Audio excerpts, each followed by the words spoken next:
इस दुनिया में हर दूसरा आदमी अपनी जिंदगी से खुश नहीं होता। उसकी जबान पर शिकवे शिकायतें ही होती हैं। वो हमेशा किस्मत का रोना रोता ही नजर आता है। वो दूसरों की जिंदगियों को ही हसरत से देखता है, दूसरों को खुद से बेहतर समझता है और उन जैसी जिंदगी की ख्वाहिश करता रहता है। ऐसे ही एक आदमी अपनी जिंदगी से खुश नहीं था।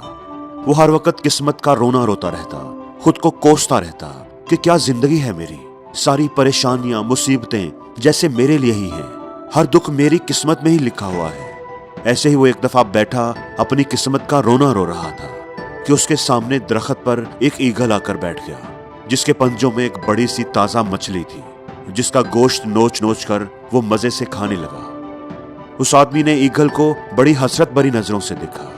क्या शान वाली जिंदगी है इसकी, परिंदों का राजा है, शान से पर फैलाए आसमान की बुलंदियों पर उड़ता है, सारे परिंदे इससे डरते हैं, मजे हैं इसके, ना इसे कोई खाने की टेंशन, ना पीने की, ना रहने की। जिंदगी तो इसकी है, मजे से जी रहा है, जब दिल चाहे शिकार करता है और खाता है, और फिर ऊंची फजाओं में नीले आसमान पर उड़ता रहता है। कोई फिक्र नहीं, कोई परेशानी नहीं। जिंदगी तो इसकी है, मुझसे तो अच्छी जिंदगी इस ईगल की है। काश मैं भी एक ईगल होता, वो दिल ही दिल में सोच रहा था और हसरत भरी नजरों से ईगल को देख रहा था, आसमान को देख रहा था। अचानक जोर से बिजली कड़की और एक आवाज आई, ऐ इंसान, क्या तू वाकई हमारी दी हुई जिंदगी से खुश नहीं है और ईगल बनना चाहता है? पहले तो वो आदमी घबरा गया, लेकिन वो अपनी जिंदगी से इतना उकताया हुआ था कि कहता है कि हाँ, मैं ईगल बनना चाहता हूं, मैं अपनी जिंदगी से खुश नहीं हूं, मुझसे तो ये ईगल अच्छा है। बिजली एक बार फिर जोर से कड़की और उस आदमी को ईगल बना दिया गया। अब वो आदमी मजे से हवा में उड़ने लगा, कभी इधर जाता, कभी पर फैलाए उधर जाता। नीले खुले आसमान में वो ऐसे उड़ रहा था जैसे पूरा आसमान उसकी ही मलकियत हो। अपने ईगल बनने पर वो बड़ा खुश था। खुशी में उसे वक्त गुजरने का एहसास ही न रहा। अब शाम हो गई थी, अंधेरा फैलने लगा था। जब इंसान था तब तो अपने घर जाकर सो जाता था, लेकिन अब तो उसका कोई घर ही नहीं था। क्या करेगा, रात कहाँ गुजारेगा? अब वो परेशानी के आलम में इधर उधर उड़ने लगा, रात बसर करने की जगह ढूंढने लगा। आखिर एक दरख्त की चोटी पर उसे एक खाली घोंसला नजर आ जाता है, जो किसी परिंदे का था, जो उसे खाली छोड़ गया था।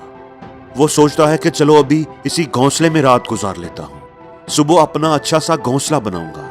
सारा दिन उड़ने की वजह से उसे भूख भी लग रही थी। उसने सोचा कि सुबह उठकर शिकार ढूंढूंगा, हवा में उड़ूंगा, मजे करूंगा, ना कोई नौकरी करनी पड़ेगी, ना पैसा चाहिए होगा। अगली सुबह वो उठा और खुराक की तलाश में निकल पड़ा। उसका ख्याल था कि एक मोटी सी ताजा मछली पकड़कर उससे पेट भरूंगा। अब वो कितनी ही देर इधर उधर उड़ता रहा, ढूंढता रहा, लेकिन उसे कोई नदी या दरिया नजर ना आया जिससे वो मछली पकड़ सकता। वो सोच रहा था कि पता नहीं वो ईगल कहां से मछली पकड़ कर लाया था। आधा दिन गुजर गया था, उसे जोरों की भूख लगी हुई थी। उसने सोचा चलो मछली ना सही, कोई और चीज ढूंढ लेता हूं। वो करीब मौजूद जंगल की तरफ चला गया कि किसी परिंदे का शिकार कर लेता हूं। कई परिंदों का उसने शिकार करने की कोशिश की, लेकिन वो उड़कर दरख्त की घनी शाखों में छुप जाते हैं। इस तरह कोशिश करते करते शाम हो गई थी। भूख और थकन से उसका बुरा हाल हो गया था। थक हार कर वो एक दरख्त की शाख पर बैठ गया और सोच रहा था कि वो इंसान होता था तो ऐसे कभी भूखा नहीं सोना पड़ा था, किसी से कुछ मांग कर खा ही लेता था। अब तो किसी से बात भी नहीं कर सकता, ना किसी को अपनी परेशानी बता सकता हूँ। अचानक उसकी नजर नीचे जमीन पर पड़ी तो एक जख्मी चिड़िया बैठी हुई थी जो उड़ नहीं पा रही थी। उस ईगल ने फौरन उसे दबोच लिया और खाना शुरू कर दिया कि चलो कुछ और नहीं तो इस चिड़िया से ही अपनी भूख मिटाता हूँ। चिड़िया को खाकर वो दोबारा अपने घोंसले में पहुंच गया कि अब कल कोई अच्छा सा शिकार करूंगा, अपनी भूख मिटाऊंगा और नया घोंसला बनाऊंगा। रात को वो अपने घोंसले में सो रहा था कि अचानक तेज हवाएं चलने लगी और जोर की तूफानी आंधी आ गई। आंधी इतनी जोर की थी कि दरख्त की वो शाख टूट गई जिस पर ईगल का घोंसला बना हुआ था। ईगल अपने घोंसले के साथ हवा में उड़ता हुआ जमीन पर गिर गया। अंधेरे और तूफान की वजह से ईगल को पता ही न चला और कोई नोकीली लकड़ी ईगल के पंजे में घुस गई। ईगल का पंजा बुरी तरह जख्मी हो गया था और उसमें से खून बह रहा था। तूफानी हवाओं के साथ तेज बारिश भी हो रही थी। तेज बारिश और तूफानी हवाओं से बचने के लिए झाड़ियों में छुपकर उसने अपनी वो रात गुजारी। सुबह हुई तो तूफानी हवाएं और बारिश रुक गई थी, धूप निकल आई थी, मौसम अच्छा हो गया था। लेकिन ईगल बुरी तरह जख्मी था। पंजा जख्मी होने की वजह से वो शिकार भी नहीं कर सकता था। भूख, प्यास, थकन और जख्मों की वजह से उसका बुरा हाल था। बेख्तियार उसने सोचा कि अगर वो इंसान होता तो जाकर किसी डॉक्टर को दिखा सकता था, अपने जख्म का इलाज करवा सकता था।